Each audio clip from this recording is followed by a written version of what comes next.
Finally, a news source that tells it like it is. A contemporary music blog. Thus, I assume they think Beethoven's lit. And that's not the only truth bomb they're dropping. They actually have the guts to ask the tough questions, such as, did friendly Geordies almost bring about the collapse of the New South Wales government? Well, this might shock you, but I think that's a very good question. The response, however, does not make me very happy, because now I'm going to have to drive out all the way to the desert, as there's only one way to answer that. You're goddamn right. Bing, bing, bing, bing, bing, bing.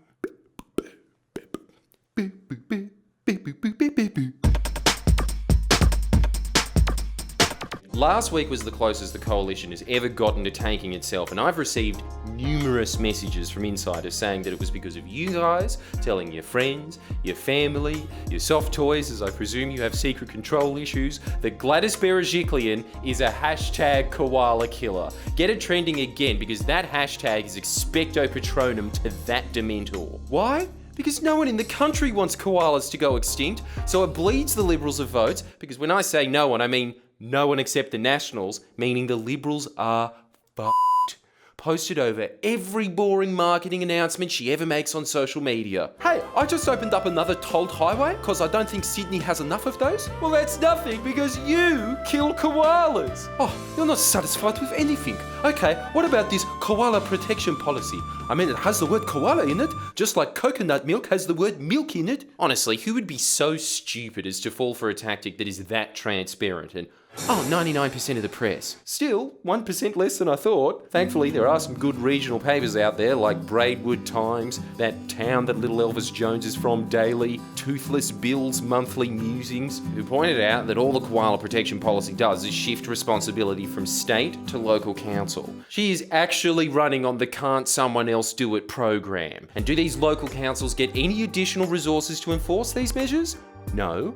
Do they even have to enforce them? Christ, no. That's going to be super helpful when most local councils where koalas are found are firmly under the grip of the National Party, meaning that all the Liberals have done is give the party that was willing to break up the government that they're part of in the middle of a recession and a global pandemic just to preserve the right to kill koalas, more power to kill koalas. Why are they against it? Well, why did we see Giovanni the other day at Freedom Furniture? Oh, nice. Credenza, Stitch. I nearly blew up my own government. I think I've earned it. Because they're idiots that don't actually care about anything. But their donors do. And a very tiny slither of those councils aren't under the control of the Nationals. And so they might actually enforce this law.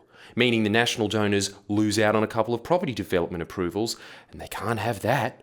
So Barilaro Bruz demanded this policy be taken to Cabinet. Why? Because if it goes to Cabinet, it'll be defeated. Claiming straight after his meeting with Gladys that what we wanted was an opportunity to take that to Cabinet. We've got the win there today. Meaning the length of time this smoke and mirrors past the policy farce will last is just long enough for Gladys Berejiklian to grab headline after headline of Iron Maiden Gladys issues ultimatum to renegade Nats in 1 minute meeting. Berejiklian stands her ground against Nationals' demands. Gladys calls rebel MPs bluffing koala wars. You see the cone of silence the press shroud the Liberals in? They report the exact opposite of the truth. Before this, they didn't report at all the astonishing land clearing rates under the Liberals that have seen a 1,300% increase. Yet when Gladys Berejiklian f***s something up designed to give off at least the illusion that she's protecting koalas, media praises her for standing up for Australia's cuddliest creatures. No matter what she does, they'll turn it into a win for her. The entire point of this was to neutralise the groundswell that's emerging as people are waking up to the fact that they are bringing 1,000 species to the endangered list. This was all to do with land clearance and protecting koalas' habitats, an issue most voters have neither heard nor care about. You're so removed from the electorates that you abstractly obsess over that you forget they're made up of actual people, and no one apart from Spaghetti Champion over here wants to see iconic species that are crucial to the eucalypt ecosystem go extinct. Just insane that this pathetic, unathletic jockey who spent his entire life in the press doesn't even understand this basic concept that if a tree is felled in the woods and no one's around to report it, how is anyone supposed to care? I suspect Gladys Berejiklian just won the vote of every woman who's ever worked hard at her job and been forced to put up with some grandstanding, egomaniac, oxygen-thief dude constantly messing things up. Gobsmacked. Even when an iconic species is going extinct because of the very woman you're praising, you'll encourage half the population to vote for her because she slightly reminds you of you. You're pretty much the only person on Earth who can't call John Barilaro a grandstanding egomaniac oxygen thief. Speaking of grandstanding, though, as you can clearly see, the press is not the reason the New South Wales government is falling apart at the seams. It's because of me! Just ask Michael West, baby! And of course my sick team who tirelessly research, edit, fact-check, follow leads and whine that I frequently get myself in positions where I could easily get sued. So I think we deserve some money for that.